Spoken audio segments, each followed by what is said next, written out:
কিন্তু কোনো ক্লিপও নিল না। এখন তো নিচ্ছি। এখন নিচ্ছি। হ্যাঁ।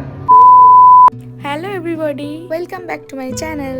আজকে শেয়ার করবো তোমাদের সাথে একটা মিনি ব্লগ। আজ গিয়েছিলাম মেলাতে, হচ্ছে পৌষ মেলা। যারা বেলঘুরে আশেপাশে থাকো তারা তো অবশ্যই জানো। ওখানে আজকে ছিল ডগ অ্যান্ড ক্যাট শো। তো এই শোটা স্টার্ট হয়েছিল 7টা থেকে। আমি পৌঁছেছি ওখানে 8টা শো। আমি তো গিয়ে দেখছি ওখানে মোটামুটি কমপ্লিট। তখন হচ্ছিল ওখানে প্রাইস ডিস্ট্রিবিউশন। তারপরে আশেপাশে একটু মেলাটা ঘুরে দেখছি, সেখান থেকে কয়েকটা জিনিস টুকটাক কিনেছি। তো এখন সেই জিনিসগুলো দেখাচ্ছি না, আমি ভেবেছি তোমাদের জন্য একটা হল ভিডিও বানাবো। তো এই মেলাটা চলছে 17 বা 18 তারিখ অব্দি। আর এবারে মেলাটা বসেছেও খুব ভালো, মানে প্রত্যেকবারের থেকেও এবারের মেলাটা একটু ডিফারেন্ট বসেছে। তো যারা বেলঘুরে আশেপাশে বা কাছাকাছি থাকো তারা বলবো একবার ভিজিট করো, তোমাদেরও ভালো লাগবে। তো মেলা থেকে টুকটাক কিছু কিনে তারপর আমরা একটু ঘুগনি খেলাম মা আর আমি।